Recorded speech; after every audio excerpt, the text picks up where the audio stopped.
Halo, kultivator junior, selamat datang di dunia novel. Mari kita lanjutkan kultivasi berikutnya di Martial God Asura. Bab 6538 bunuh di tempat.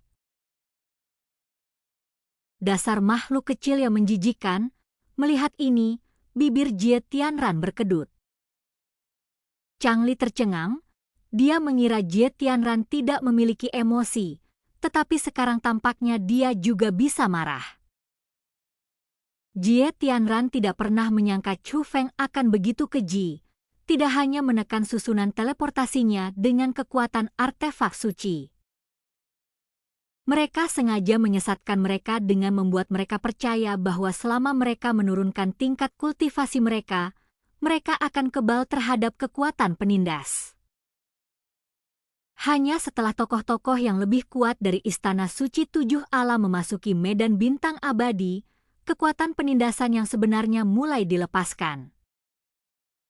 Bahkan sebelum ini, Chu Feng telah mencoba memprovokasinya untuk ikut masuk juga.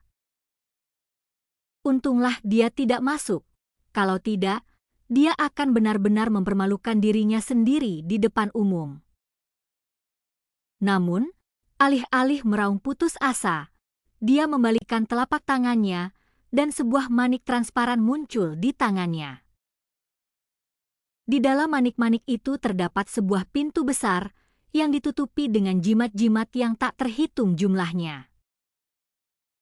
Setiap jimat mengandung energi teleportasi yang sangat kuat. Jie Tianran, inilah yang kau gunakan untuk menyelamatkan hidupmu. Kau akan menghabiskan kekuatan benda ini untuk menyelamatkan para spiritualis roh dunia yang tidak berguna itu? Suara monster tua itu terdengar, penuh dengan keterkejutan. Chu Feng ini telah mengejakku berkali-kali, seandainya aku membiarkannya bertindak sesuka hatinya hari ini dan tidak melakukan apapun. Kalau begitu, tidak perlu bagiku untuk menduduki posisi penguasa tujuh alam ini. Setelah Jie Tianran mengatakan itu, monster tua itu tidak mencoba membujuknya. Dia mengerti bahwa tindakan Jie Tianran bukanlah untuk menyelamatkan orang, melainkan untuk membuktikan dirinya sendiri. Tarikan napas ini sangat penting. Ini menyangkut pondasi kultivasi untuk masa depan. Aku akan memperjuangkannya meskipun itu mengorbankan seluruh kekayaanku. Tuan-tuan, jangan melawan, aku akan membawamu keluar sekarang. Suara Jie Tianran menggema di seluruh alam bintang abadi, dan pada saat yang sama, dia sudah membentuk segel sihir. Gerbang bagian dalam terbang keluar dan berubah menjadi gerbang setinggi 100 meter, berdiri menjulang di langit. Meskipun ukurannya tidak terlalu besar, ketika pintu terbuka, sebuah kekuatan teleportasi yang sangat dahsyat menyapu keluar. Satu demi satu jimat terbakar di pintu, dan satu demi satu sosok melesat keluar dari dalam gerbang. Mereka adalah tokoh-tokoh perkasa yang melintasi ruang hampa sejauh 100 mil, dan tingkat kultivasi sejati mereka melampaui Dewa Surgawi tingkat pertama dan spiritualis roh dunia naga langit tingkat pertama.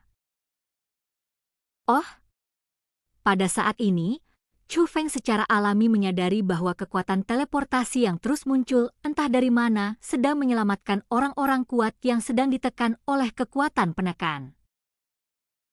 Ini bukan susunan teleportasi, ini pasti kekuatan dari harta karun tertinggi, kan? Tanya Egi. Iya, benar sekali, jawab Chu Feng. Kemampuan teleportasi yang begitu dahsyat, apakah ini juga hasil karya kakekmu yang jahat? Egi agak terkejut. Meskipun kita belum melihat objek sebenarnya, kita sudah dapat menyimpulkan kekuatannya, sungguh luar biasa. Namun jika dibandingkan dengan kekuatan senior saya Rusa Ilahi, ini masih jauh lebih rendah, jawab Chu Feng. Dan bukan hanya Egi yang bisa mendengar kata-kata ini, tetapi rusa ilahi juga bisa mendengarnya.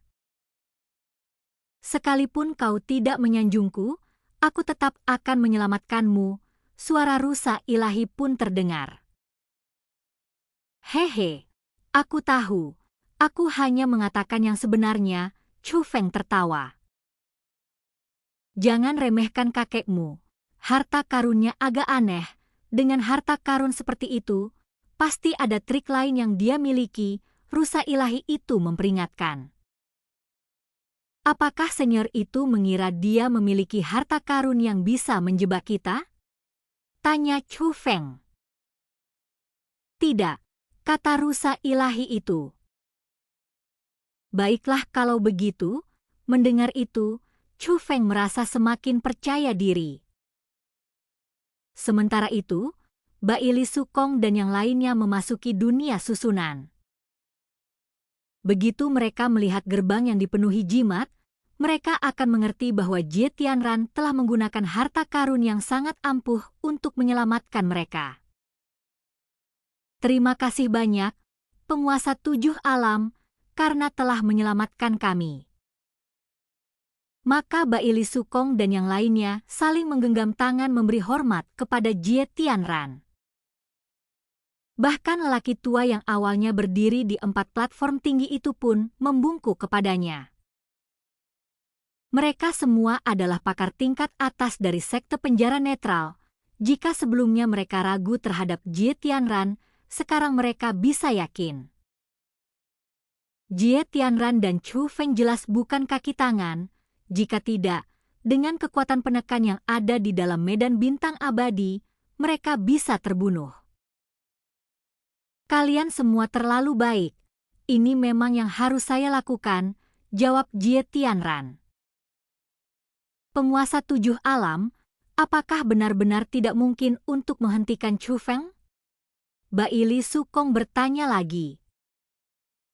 Tidak perlu khawatir, dari pengamatan saya, kemampuan Chu Feng untuk menekanmu bukan karena dia mengendalikan artefak suci. Ia hanya meminjam kekuatan benda suci untuk mengaktifkan harta karun yang memiliki kekuatan untuk menekan kultivasi. Harta karun seperti itu seringkali memiliki batasan penggunaan, harta karun tersebut tidak dapat bertahan lama. Adapun kendalinya atas artefak suci, dia memang telah memperoleh sebagian kendali atasnya, tetapi sama sekali tidak mungkin baginya untuk sepenuhnya mengendalikan artefak suci sekte penjara Anda. Dan aku juga akan sepenuhnya menghilangkan sisa kekuatan kendalinya atas artefak suci sekte penjaramu. Dan tidak akan lama lagi sebelum aku melenyapkan kekuatan yang melindungi Chu Feng. Beritahu anak buahmu untuk bersiap siaga. Jangan sampai dia melarikan diri, kata Jie Tianran. Tuan-tuan, masalah ini menyangkut artefak suci sekte kita. Tidak diperbolehkan melakukan kesalahan. Jika tidak, kami tidak akan punya cara untuk menjelaskan kepada kepala penjara. Dan Chu Feng itu licik dan khianat. Siapa tahu harta karun apa lagi yang mungkin dimilikinya. Kita tidak bisa memberinya kesempatan untuk bernapas. Jika tidak, kita akan seperti melepaskan harimau kembali ke pegunungan yang akan menyebabkan masalah tanpa akhir. Saya menyarankan agar kita melenyapkan pasukan yang melindunginya di tempat begitu pasukan itu menghilang. Baili Sukong berbicara dengan beberapa tokoh berpengaruh dari sekte penjara netral. Makna dari hal ini cukup jelas, sekalipun Chu Feng menggunakan Chen Hui sebagai alat tawar-menawar, dia tidak boleh dibiarkan pergi.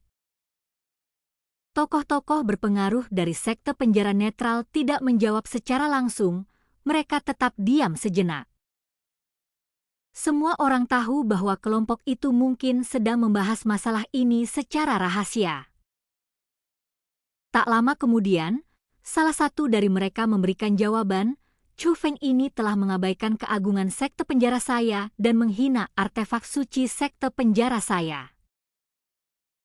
Kejahatannya tidak dapat dimaafkan, sampaikan perintah untuk membunuh Chu Feng di tempat. Setelah menerima balasan dari sekte penjara netral, Baili Sukong segera mengeluarkan perintah. Ketika suara Chu Feng terbunuh di tempat menggema di seluruh alam bintang abadi, Chen Hui yang telah ditangkap oleh Chu Feng juga dapat mendengarnya. Itu adalah Chu Feng yang sengaja membiarkannya mendengarnya. Oh tidak, Chu Feng, kau benar-benar telah mempermainkanku. Aku hanya pergi tanpa mengucapkan selamat tinggal, kamu tidak perlu memperlakukanku seperti ini. Chen Hui terduduk lemas di tanah di dunia spasial, hampir menangis. Dia juga memiliki rasa takut akan kematian. Jangan khawatir, aku akan mengeluarkanmu dari sini hidup-hidup, jawab Chu Feng. Saat ini, dia masih menstabilkan formasi penekan meskipun ada gangguan dari Jie Tianran. Sangat tidak mungkin untuk menekan tingkat kultivasi setiap orang hingga di bawah tingkat dewa surgawi atau spiritualis roh dunia naga langit. Namun, begitu kekuatan Chu Feng stabil di tingkat dewa surgawi tingkat pertama dan spiritualis roh dunia naga langit tingkat pertama, dia tidak perlu takut apapun. Namun, peristiwa besar seperti itu terjadi di dalam medan bintang abadi. Tersembunyi di dalam medan bintang abadi, sebuah dunia formasi susunan tetap tidak berubah seperti biasanya. Hal ini karena tujuan dari dunia susunan ini adalah untuk menggunakan benda-benda langka dan menakjubkan sebagai media untuk berkembang biak dengan meminjam kekuatan benda-benda suci. Untuk dapat melaksanakan tugas ini dengan lebih baik, langkah-langkah khusus diambil untuk mengisolasi dunia susunan ini dari dunia luar. Oleh karena itu, tidak ada suara dari luar yang bisa masuk. Mengapa saya merasa sedikit cemas? Seharusnya tidak ada masalah, kan? Baili Zilin berdiri di puncak gunung, menatap cakrawala yang jauh, tenggelam dalam pikirannya. Di dalam dunia yang dikelilingi oleh susunan tersebut, dia tidak bisa merasakan perubahan di luar. Namun, entah itu intuisi seorang ayah atau sesuatu yang lain, dia memiliki firasat samar bahwa sesuatu telah terjadi. Tepat saat itu, Zhao Feng terbang mendekat. Dan kultivasi kita berakhir, sampai jumpa di kultivasi kita berikutnya di dunia novel.